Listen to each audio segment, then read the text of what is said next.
Shalom. Iya, sesuatu yang viral hari-hari ini, bahkan berapa hari ini kita lihat kebakaran saudara ya di LA dan di California. Ya, itu puluhan ribu hektar yang terbakar. Bahkan dari situ kita bisa lihat bahwa nggak ada satupun kebanggaan manusia, nggak ada satupun kuasa manusia. Ya terlepas itu dari apapun alasannya, ya karena kita lihat juga banyak video yang beredar ya, mereka dalam satu acara artis-artis berkumpul dan mereka menghina Tuhan. Ya bagaimana mereka berkata bahwa tidak ada yang memilih Tuhan dan mereka semua tertawa terbahak-bahak. Ya dan 48 jam setelah acara itu lalu api mulai menyala saudara dan membakar semuanya. Banyak orang berkata kita nggak boleh menghakimi. Ya, tapi hati-hati saudara karena hari-hari ini orang sudah tidak menganggap lagi bahwa Tuhan itu Tuhan yang murka. Banyak yang mulai kompromi dengan dosa. Kita tahu bersama di sana bagaimana kehidupan orang-orang yang sama sekali tidak menghormati Tuhan. Ya, mereka hidup dengan keduniawian, dengan seks bebas, homoseksual, lesbian.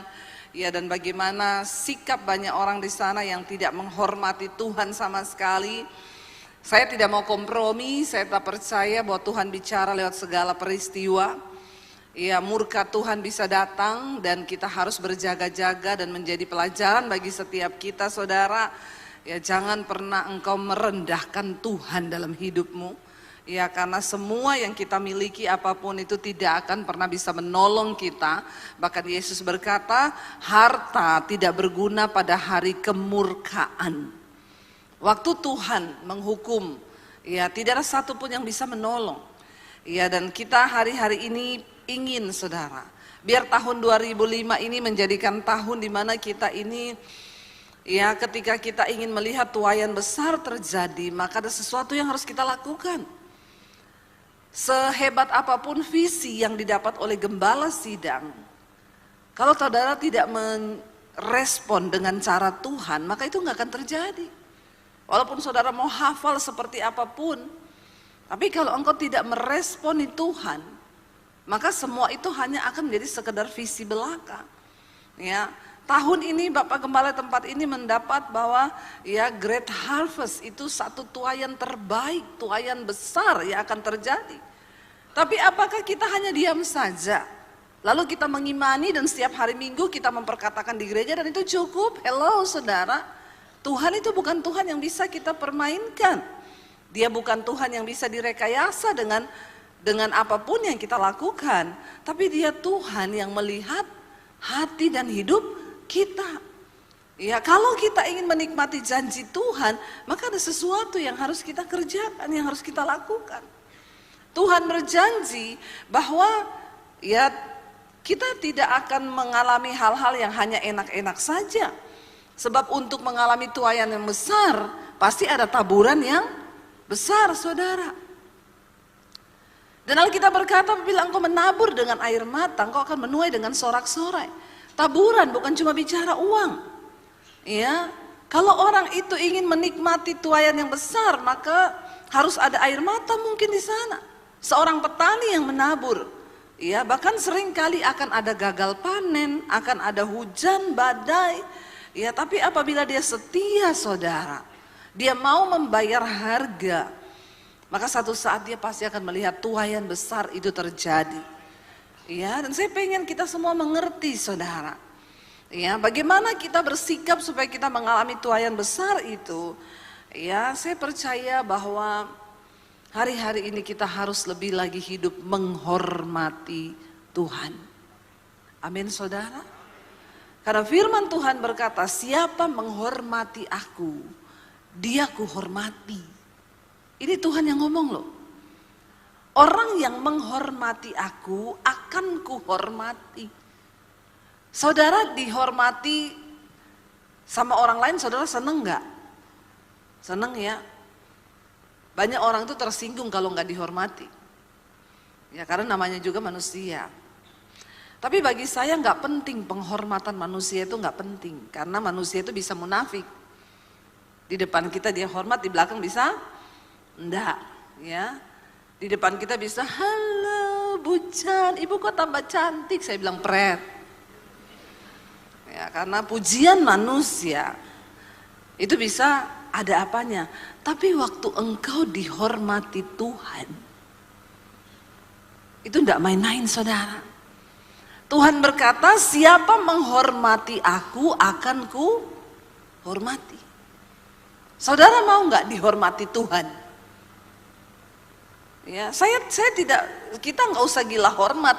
Maksudnya, ya mungkin kalau ada orang dapat video ini dipotong lagi di sini, ini pendeta macam apa mengajarkan jemaat dihormati Tuhan. Tapi ini firman Tuhan yang ngomong loh. Kalau kita menghormati Tuhan, maka firman Tuhan berkata, ya kau akan kuhormati. Siapa menghormati aku akan kuhormati. Saya cari ayatnya dulu. Sebenarnya saya tidak mau khotbah tentang ini, tapi ya saya tiba-tiba aja ingat. Ya, dan Tuhan berkata saudara, ya, di 1 Samuel pasal 2 ayat 30, sebab itu demikianlah firman Tuhan Allah Israel, sesungguhnya aku telah berjanji keluargamu dan kaummu akan hidup di hadapanku selamanya. Tetapi sekarang demikianlah firman Tuhan, jauhlah hal itu daripadaku. Sebab apa? Baca bersama. Sebab siapa yang menghormati aku akan kuhormati, tetapi siapa yang menghina aku akan dipandang rendah. Ayat ini disampaikan firman Tuhan, ya, buat keluarga Imam Eli ketika mereka tidak menghormati Tuhan. Tuhan bilang, tadinya aku sudah merencanakan, tadinya aku telah berjanji bahwa keluargamu dan kaummu itu akan tetap hidup di hadapanku sebab Tuhan berkenan.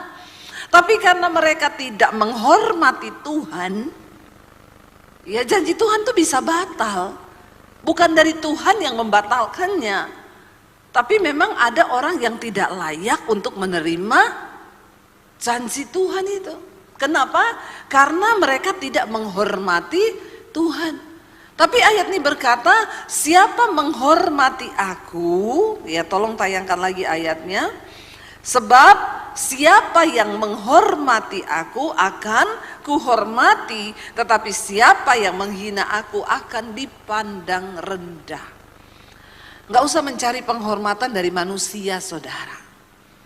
Karena penghormatan manusia itu juga bisa pret. Tapi kalau kita dapat penghormatan dari Tuhan, itu wow dan luar biasa loh. Saya nggak pernah mau peduli orang mau ngomongin saya apa, orang mau memandang saya seperti apa, orang juga mau menilai saya seperti apa. Karena penilaian orang tuh sudah pasti 99% salah.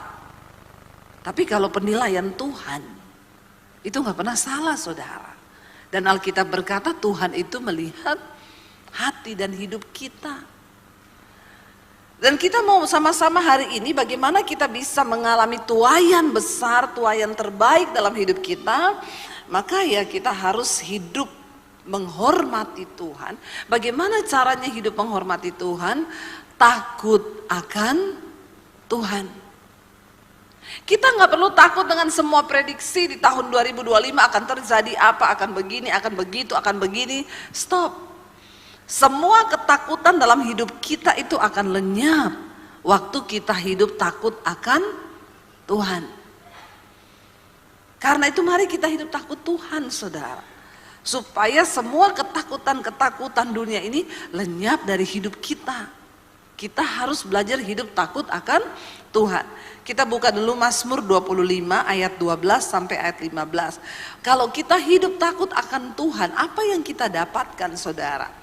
Manusia itu selalu pengen cari sebab akibat. Karena itu Tuhan pun ya tahu, kalau saya lakukan ini yang saya dapat apa? Itu kan manusia kan? Ada sebab, ada akibat. Mazmur 25 ayat 12 mulai. Baca bersama saudara, firman Tuhan berkata apa? Siapakah orang yang takut akan Tuhan? Kepadanya Tuhan menunjukkan jalan yang harus dipilihnya. Orang itu sendiri akan menetap dalam kebahagiaan dan anak cucunya akan mewarisi bumi. Tuhan dengan orang yang takut akan Dia dan perjanjiannya diberitahukan kepada mereka. Saudara, ini adalah satu keadaan yang benar-benar luar biasa. Waktu kita hidup takut akan Tuhan, ayat 12 tadi berkata begini saudara. Siapakah orang yang takut akan Tuhan? Maka apa yang kita terima waktu kita hidup takut akan Tuhan? Yang pertama dikatakan apa di sana? Kepadanya Tuhan menunjukkan jalan yang harus dipilihnya. Bukankah ini semua yang kita butuhkan di dunia ini saudara? Ada begitu banyak jalan di depan kita, ada begitu banyak pilihan di depan kita, tapi kita harus memilih yang terbaik, yang itu juga adalah pilihan Tuhan bagi hidup kita. Anak muda yang mau pilih jodoh di luar banyak, tapi cuma satu yang terbaik. Bapak-bapak yang mau pilih bisnis, ada begitu banyak keputusan yang harus engkau ambil. Jangan bikin jalan baru, amin. Karena Tuhan sudah punya jalan buat saudara dan saya. Kalau kita bikin jalan baru, belum tentu jalan itu benar. Atau mungkin benar, dulu saya pertama kali nyetir di Jakarta, saudara pakai Google Map. Zaman-zaman tuh Google Map baru pertama muncul. Jadi saya juga belum paham menggunakannya. Saya pelayanan di Bekasi, saya nyetir pakai Google Map. Saya bingung waktu nyetir kok masuk ke gang-gang kecil. Saya sampai di belakang rumahnya orang. Ada cucian, ada tempat cuci piring, dan jalan itu sempit sekali. Saya bilang ini enggak benar loh ini. Karena waktu itu suami saya pelayanan sendiri, saya juga pelayanan sendiri. Lalu saya tanya suami saya, aku kok sampai di belakang-belakang rumah orang ya, ini nyetir ya. Ada kamar mandi, ada kandang ayam. Ini kayaknya kok nggak benar. Suami saya bilang, coba kamu lihat settingannya di Google Maps. Saya lihat ternyata settingannya untuk jalan kaki. Dan saya naik mobil. Ada sih jalan ada. Tapi saudara tahu betapa ribetnya saya melewati sawah-sawah. Dan itu sudah gak bisa putar balik. Dan saya tanya-tanya orang, Bu ini saya bisa. Lah ibu kok sampai di sini? Ya saya ngikutin Google Map. Dan jangan salahkan Google Map. Karena Google Map itu benar. Yang gak benar itu kita. Google Map itu pantau lewat satelit. Ya saya hanya mantaunya di depan mata. Dan ketika akhirnya ya dia kan settingannya di situ jalan kaki, jadi Google Map kasih jarak yang paling dekat cuma lewat sawah dan lewat belakang rumahnya orang. Tapi saya tanya, tapi tembus ya? Ya tembus sih Bu. Cuma ya saya nggak bisa bayangkan betapa ribetnya ibu lewat jalan kecil-kecil, lewat dapurnya orang, terus saya putar balik bisa nggak? Nggak bisa. Ya udah, jalani saja. Itu konsekuensi dari saya salah pilih jalur. Ada begitu banyak orang Kristen di hidup ini yang harus membayar harga, mengalami keribetan hidup yang harusnya kau tidak alami kalau kau sebenar pilih jalanmu. Amin. Makanya banyak ibu-ibu datang sama saya, Bu saya mau cerai, Bu saya nggak sanggup dengan suami saya. Bu dulu siapa yang pilihin suamimu itu? Soalnya saya bilang, ibu berdoa saja. Ibu Debbie enak, cuma suruh-suruh berdoa. Ibu kan enggak rasa bagaimana suami saya. Aku emoh rasa suamimu, enggak mau saya rasa suamimu. Kau aja yang rasa suamimu, karena saya sudah punya suami sendiri. Aneh ya saudara, malah dia balas suruh saya rasa suaminya. Dulu ibu yang pilih suamimu itu siapa? Ibu sendiri kan? Iya saya sendiri. Lah jangan suruh saya rasa Bu. Itu kau yang pilih, itu jalan yang kau ambil, sekarang kau bayar harga lah. Karena enggak ada tukar tambah. Amin ibu-ibu. Ada tukar tambah suami? Ya, suamimu tuh diobral juga enggak ada yang mau. Kalau enggak bertobat. Amin. Ini loh saya menemukan dalam pelayanan orang-orang konseling datang, mereka itu membayar harga yang harusnya mereka tidak bayar kalau mereka itu memilih jalan Tuhan. Tapi kau suka bikin jalan sendiri, kau sudah kayak PU Bina Marga. Biarkan yang bikin jalan tuh PU Bina Marga aja, jangan kau. Karena kita nggak tahu hidup ini. Nah, ayat ini dengan jelas berkata, siapakah orang yang takut akan Tuhan? Kepadanya Tuhan menunjukkan jalan yang harus dipilihnya, supaya kau tidak kebanyakan salah pilih jalan. Amin, saudara. Ya, pilih bisnis salah, akhirnya ya rugi. Waktu rugi salahin Tuhan. Padahal hidup nggak takut Tuhan, hidup nggak hormati Tuhan, hidup nggak tanya Tuhan, hidup nggak buka jalan, hidup nggak minta Tuhan buka jalan, tanya Tuhan. Semua itu tanya Tuhan. Kalau kau bertanya, maka Tuhan akan menjawab. Lalu dikatakan begini, yang pertama yang akan kita dapatkan waktu kita hidup takut akan Tuhan, Tuhan tunjukkan jalan. 2025 ada begitu banyak prediksi, ada begitu banyak ramalan, ada begitu banyak pilihan, tapi orang yang hidup takut Tuhan, dia nggak akan pernah salah jalan dan tidak akan salah pilih. Ya. Lalu dikatakan di sana yang kedua, apa yang kita dapat waktu kita hidup takut Tuhan? Orang itu sendiri akan apa? Menetap dalam kebahagiaan dan anak cucunya akan mewarisi bumi. Ya, ini janji Tuhan loh saudara. Kalau kau hidup takut Tuhan, kau akan menetap dalam kebahagiaan. Kebahagiaan bukan hanya bicara tentang keadaan yang enak. Saya tuh upload foto di Instagram sama di Facebook. Kemarin saya pembukaan sekolah misi angkatan yang ketiga di Bandungan.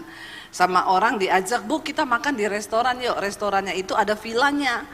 Karena vilanya bagus, saya foto-foto sama suami saudara. Saya upload lah di Instagram.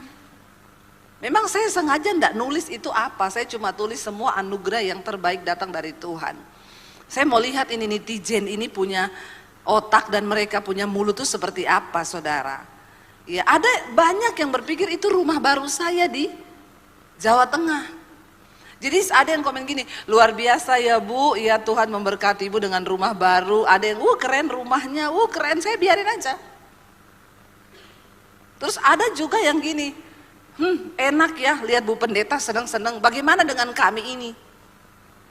Yang lagi menghadapi nasib yang tidak seenak Ibu Pendeta. Dari sini saya bisa tahu ini orang-orang netizen ini. Ada yang ikut bahagia dengan orang yang bahagia, ada yang sirik lihat orang bahagia. Banyak juga yang sirik. Ya pamer-pamer, pamer. Lawang itu villa sewaan kok, saya cuma numpang foto. Sirik, tanda tak mampu. Ya orang sirik itu saudara, tapi saya sekarang tahu kok orang-orang sirik itu karena dia pengen sesuatu tapi dia tidak mendapatkannya, lalu dia memilih untuk sirik. Loh saya tuh nggak tulis kecuali saya tulis ini rumah saya beli harga 10 M. Lawang itu cuma numpang foto. Terus suami saya bilang sama suami, lihat nih komen-komennya orang. Terus suami saya marahin saya, kenapa juga kamu nggak tulis ini villa gini-gini, ngapain harus diterangkan hidup ini? Ya biar kamu terangkan juga namanya orang sirik tetap sirik. Nggak usah perlu dijelaskan. Jangan sibuk menjelaskan hidupmu pada orang lain. Kejarlah perkenanan Tuhan. Nggak usah sibuk menilai orang, bisa salah penilaian kita. Saya ini angkat apapun semua disirikin saudara. Ya, saya pakai tas palsu pun dipikir asli, puji Tuhan kan? Haleluya, luar biasa saya ini. Itu karunia. Nggak usah tepuk tangan. Nggak perlu ditepuk tangan nih, ya. Ya begitulah, sudah resiko memang, sudah resiko. Mau di apa? Ya pakai tas palsu aja di komen, Bu Debi tasnya sekarang puluhan juta, haleluya. Ya karena saya yang pakai toh, ya sudah resiko. Berarti nilai saya kan tinggi toh. Saudara, ya kita itu ayo kejar apa yang berkenan sama Tuhan. Dan janji firman Tuhan itu dikatakan bahwa engkau akan menetap dalam kebahagiaan dan anak cucumu itu akan mewarisi bumi. Waktu kau hidup takut Tuhan. Ayo, apa sih kebahagiaan di hidup kita ini? Bahagia itu waktu kita takut Tuhan, bukan soal keadaanmu. Ada yang tanya gitu, ya kalau ibu sih lagi enak, makanya ibu bilang semua anugerah yang terbaik dari Tuhan itu. Kalau saya ini hidup saya tidak lagi baik-baik saja, Bu. Saya komen sama dia, Bu, saya juga pernah mengalami hidup yang tidak baik-baik saja. Bahkan bukan cuma itu, menderita tata-tata. Mungkin lebih dari ibu sekarang. Kalau saya tanya sama ibu pernah hidup tanpa uang 1 sen pun? Ibu pernah nggak makan? Saya pernah. Ibu pernah dikejar debt collector? Saya pernah. Semua sudah saya jalani. Apakah saya bahagia? Saya bahagia. Bahagia itu sikap hati, bukan keadaan. Waktu kau tahu penderitaanmu itu Tuhan sedang turut bekerja di dalamnya, engkau akan tetap berbahagia. Saya jalani semuanya bersama Tuhan. Ada uang saya bahagia bersama suami, buktinya saya nggak ganti suami. Ya, kita jalani bersama berdua bahagia. Naik motor bonceng 5, bahagia saya.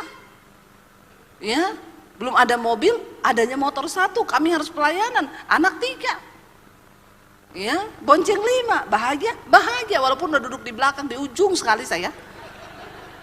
Udah di besinya itu saya. Jadi saya bilang sama suami, pelan-pelan ya say, ini kalau injak jeglokan saya jatuh loh. Dia bilang, pegangan, gimana mau pegangan, anak 2 di belakang, 1 di depan. Ya udah berserah aja nasib. Apakah bahagia? Bahagia. Kami setiap dulu kalau suami saya pulang ngelesin dapat uang 50.000, ada uang nih, yuk sama anak-anak ke mall. Karena uangnya mepet, ya kita ke mall, pesen nasi goreng 2, es teh 3 buat 5 orang. Saya sama suami 1 bagi 2, anak-anak 1 bagi 3.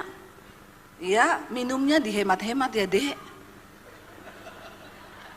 Jadi kadang enggak cukup minumnya, pulang gitu. Saya alami itu. Apakah saya bahagia? Bahagia saya. Saya bahagia bersama suami. Kami berdoa bersama, mengucap syukur bersama. Waktu nggak bisa bayar rumah, kami ajak anak-anak doa, yuk dek sama-sama. Mami papi nggak bisa bayar cicilan rumah, mungkin rumahnya akan ditarik sama bank. Tapi nggak apa-apa ya, kita balik ke rumah kontrakan. Anak saya bilang, tapi rumah kontrakannya itu udah bocor-bocor, udah tua, nggak apa-apa. Nanti kalau kiamat semua rumah hancur nak. Mau rumah bagus, rumah jelek, hancur semua. Jadi kita nggak apa-apa ke situ. Ya penghiburan saya toh. Saya nggak mau anak-anak saya kepahitan sama Tuhan karena kesulitan hidup. Kita bisa berbahagia kalau kita hidup takut akan Tuhan. Takut akan Tuhan, tetap hidup kudus bersama suami, anak-anak doa bareng, libatkan Tuhan. Jangan waktu ekonomimu susah kau selingkuh cari orang lain. Nah itu enggak takut Tuhan. Karena saudara ada waktu time limit penderitaan di hidup ini ada. Alkitab berjanji waktu kau hidup takut Tuhan, engkau akan menetap dalam kebahagiaan. Ingat, bahagia bukan soal kaya. Karena banyak orang kaya tidak bahagia. Banyak orang kaya bunuh diri, banyak. Bahagia itu bicara tentang sikap hati. Waktu engkau mampu mensyukuri keadaanmu, itu bahagia. Saya pernah lewati waktu saya diusir dari rumah, saya nggak punya uang. Saya di kos-kosan cuci baju anak kos, abis ini nggak ada makanan. Saya bahagia, saya masuk di kamar, saya berdoa, saya menangis, Tuhan terima kasih. Kalau kau izinkan aku harus mengalami ini, terima kasih Tuhan. Apakah saya bahagia? Bahagia. Karena saya mampu bersyukur dalam keadaan kekurangan, kelaparan, dalam penindasan. Saya bahagia. Karena saya bersyukur. Orang yang gak bahagia itu yang gak mampu bersyukur sekalipun kaya. Tapi kalau gak pernah bersyukur, marah-marah tiap hari, kau gak bahagia kau karena kau tidak takut akan Tuhan. Ayo punya takut Tuhan saudara. Ya, dan Tuhan berjanji maka dia akan menetap dalam kebahagiaan, anak cucunya akan mewarisi bumi. Artinya tidak akan berkekurangan waktu kau hidup takut Tuhan. Tapi takut Tuhan itu harus diuji. Nggak bisa kita bilang, aku hari ini takut Tuhan, nanti di gereja ini takut Tuhan semua nih.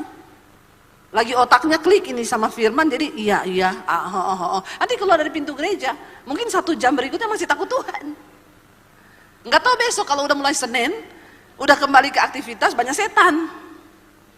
Ya, lalu mulai masuk dalam pencobaan. Iya nih, saya nih takut Tuhan apa kagak ya, takut Tuhan apa kagak. Ah Tuhan juga enggak lihat toh. Akhirnya kita mulai lagi berbuat sesuatu yang tidak menyakiti hati Tuhan. Yang kita akan dapatkan berikut kalau kita takut Tuhan, baca Tuhan apa? Bergaul karib dengan orang yang takut akan Dia dan perjanjiannya diberitahukan kepada mereka. Wow enggak saudara? Wow loh ayat ini. Kalau kita takut Tuhan, Tuhan tuh jadi sahabat karibnya kita. Saya ini di hidup ini enggak punya sahabat karib. Saya punya banyak teman di sekeliling saya. Tapi sahabat karib enggak ada. Saya baru menyadari ternyata sahabat karib saya itu yang nomor satu Tuhan. Lebih dari suami malah. Ya, nomor dua tuh suami. Karena kadang juga suami bisa mengecewakan kita. Benar nggak ibu-ibu? Ya, kalau salah paham, ibu-ibu pengennya dibelai, suaminya ngorok. Sakit hati nggak kita? Ya, kita nih bisa salah paham dengan siapapun. Tapi kalau Tuhan menjadi sahabat karibmu, ada apapun datang sama Tuhan, nangis, curhat sama Tuhan. Dikatakan di sana bahwa ya Tuhan itu bergaul karib loh dengan orang yang takut akan Dia. Kita punya sahabat, karena sekarang ini sahabat karib juga nggak bisa dipercaya saudara ya, kalau manusia, hati-hati. Saudara jangan sering-sering curhat, walaupun itu saudara bilang bestie, pret. Ya. Itu bestiku bu, ya. Lalu kau curhat sama dia tentang suamimu. Kau pikir dia pendengar yang baik, ternyata penyebar yang baik. Ya, baru kau cerita, aku mau curhat dong masalah suami nih. Nggak ada orang loh yang aku kasih tahu, cuma kamu loh, karena kamu bestiku. Oh iya. Sambil ngopi gimana? Iya, ya udah kita ketemu di kopi ini ya, soalnya panjang. Ini lagi siap-siap. Bestinya ini udah WA temen yang lain. Si ini mau curhat loh sama gua tentang suaminya. Tentang apa? Belum. Ntar ya, kalau dia udah cerita, gua cerita sama elu ya. Belum dicerita, belum cerita saudara, belum. Ya, begitu pergi di jalan, udah apa ceritanya? Belum, tunggu, belum. Jadi jangan percaya manusia. Karena manusia itu pasti mengecewakan. Siapapun, mau saudara, mau teman, siapapun. Jadikan Tuhan sebagai satu-satunya tempat engkau percaya dan bersandar. Curhat sama Tuhan saja, amin. Ya, dikatakan di sana engkau Tuhan tuh bergaul karib dengan orang yang takut akannya dan perjanjiannya, rahasia-rahasia Tuhan diberitahukan kepada mereka. Ada yang mau terjadi, Tuhan kasih tahu. Tuhan berjalan, Tuhan membimbing, Tuhan menuntun. Wow enggak saudara? Kalau kita bergaul karib dengan Tuhan itu luar biasa. Ya, kenapa kita harus menghormati Tuhan saudara? Kenapa kita harus takut akan Tuhan? Saya pengen dulu kita baca. Apa itu takut Tuhan? Amsal 8 ayat 13. Ya, saya menyimpulkan dalam satu yang sederhana. Apa itu takut akan Tuhan? Baca bersama. Takut akan Tuhan ialah membenci kejahatan. Aku benci kepada kesombongan, kecongkakan, tingkah laku yang jahat, dan mulut penuh tipu muslihat. Apa itu takut Tuhan? Benci kepada semua kejahatan, bohong, nipu, ya. Suami-suami jangan suka bohongi istri, istri-istri juga jangan suka bohongi suami. Tapi kata suami gini, tapi memang istri itu suka dibohongi ya bu. Ya, buktinya kita gendut tanya suami, aku gendut gak? Enggak, cantik. Ya, padahal kita gendut, jangan terlalu percaya tuh mulut suami ya ibu-ibu. Cantik kok, cantik. Ya udah kau terus-terusin aja. Ya. Aku kelihatan tua nggak? Enggak, kamu cantik, kelihatan muda. Ya sebenarnya dietnya menyenangkan, tapi ya kadang-kadang Jadinya harus menipu juga. Apapun yang namanya nipu, bohong itu tidak baik saudara. Apalagi tipu orang, bohongi orang, utang tidak bayar ya. Utang tuh tidak usah dipikir, tapi amin. Jangan saudara, nanti hidupmu tidak diberkati. Apa itu takut akan Tuhan?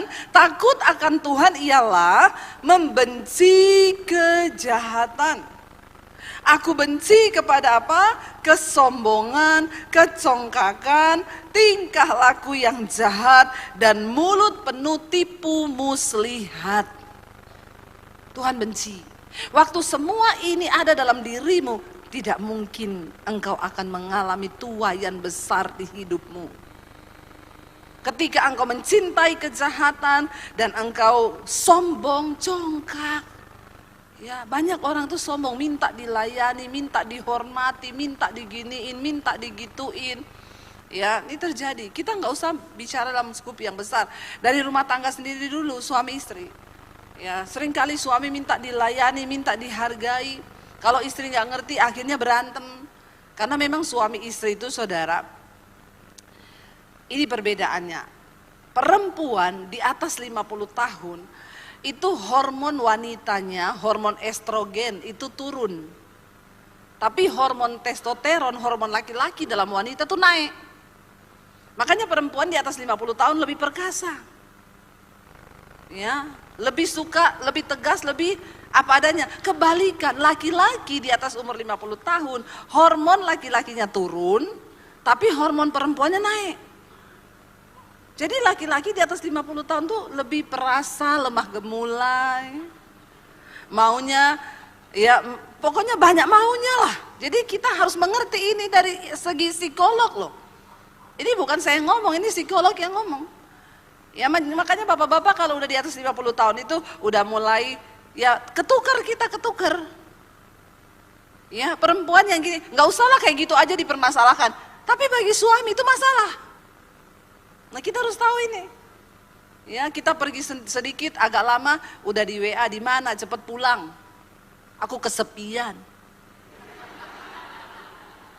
Dulu waktu muda dia nggak pernah kesepian. Tapi kebalik, istri di atas 50 lebih suka bertualang, pergi, ya melakukan apapun karena dia lebih perkasa saudara. Lah saya ini kebayang saya ini belum 50 aja udah perkasa saya. Suami saya belum 50 sudah slow, orang Solo. Tapi saya yakin kalau kita takut Tuhan pasti adalah ya. Yang penting kita menjadi pelaku firman Tuhan, amin. Mau hormon berubah kayak apa, kembali ke firman. Istri menghormati suami, suami mengasihi istri, amin. Jangan dibentak-bentak istrinya, suaminya ya. Istri juga harus menghormati suami supaya apapun yang terjadi tapi kita harus tahu. Nah, Alkitab berkata, ayo jangan sombong, jangan congkak ya. Dan tingkah laku yang jahat, mulut penuh tipu muslihat. Yang terakhir saudara, karena waktunya hampir habis. Kenapa kita harus sungguh-sungguh menghormati Tuhan? Buka bersama Ibrani 12 ayat 25 sampai 29. Saya minta para imam musik bersiap. Ibrani 12 ayat 25 sampai ayat 29. Firman Tuhan berkata di sana, baca bersama. Jagalah supaya kamu jangan menolak Dia yang berfirman. Sebab jikalau mereka yang menolak Dia yang menyampaikan firman Allah di bumi tidak luput, apalagi kita, jika kita berpaling dari Dia yang berbicara dari sorga. Waktu itu suaranya menggoncangkan bumi, tetapi sekarang Ia memberikan janji. Satu kali lagi aku akan menggoncangkan bukan hanya bumi saja, melainkan langit juga. Tolong berhenti di sini. Saudara bisa bayangkan kalau Tuhan menggoncangkan bukan cuma bumi tapi langit, habis nggak kita ini? Ya kita tanah goyang aja 5 menit sudah hancur seluruh dunia ini. Apalagi kalau Tuhan menggoncangkan bukan cuma bumi tapi langit juga bergoncang, jatuh semua itu meteor-meteor saudara. Lalu dikatakan di sana ayat 27, ungkapan satu kali lagi menunjuk kepada perubahan pada apa yang dapat digoncangkan. Karena ingat saudara, ingat bahwa semua yang ada di dunia ini semua bisa digoncangkan. Apa yang gak bisa digoncangkan hari ini? Jabatanmu, kekayaanmu, hartamu. Lihat, saya baca kemarin di media kerugian-kerugian para artis itu saudara. Ya sampai triliunan, mereka punya rumah yang indah-indah, yang bagus-bagus itu hancur dengan api dalam semalam. Ya tidak ada yang bisa bertahan. Ungkapan satu kali lagi menunjuk pada perubahan, pada apa yang bisa digoncangkan. Rumahmu hari ini bisa digoncang, bisnismu bisa digoncang, kesehatanmu bisa digoncang. Apa yang tidak bisa digoncang? Semua bisa digoncang. Karena ia dijadikan supaya tinggal tetap satu yang tidak tergoncangkan. Lalu ayat 28 berkata, jadi karena kita menerima kerajaan yang tidak tergoncangkan, marilah kita mengucap syukur dan beribadah kepada Allah menurut cara yang berkenan kepadanya dengan hormat dan takut. Ayat 29, sebab Allah kita adalah api yang menghanguskan. Hati-hati Bapak Ibu. Kita diberi kasih karunia untuk kita boleh diterima menjadi anak Tuhan. Tapi setelah engkau menerima kasih karunia itu, beribadahlah kepada Tuhan dengan hormat dan takut. Sebab Allah kita itu api yang menghanguskan. Kalau kita lihat di California, LA, bagaimana mereka punya peralatan yang canggih untuk memadamkan kebakaran. Tapi waktu api itu datang, angin kencang angin kencang bertiup. Sehingga api makin besar dan makin cepat sekali meluas. Tidak ada kekuatan manusia. Makanya jangan pernah sombong dengan hidup ini. Semua yang kita hidupi hari ini bisa tergoncang. Tapi Tuhan beri kepada kita satu kerajaan yang tidak tergoncang, yang ada di sorga. Yang nanti kita semua akan masuk ke sana dan menikmati Tuhan.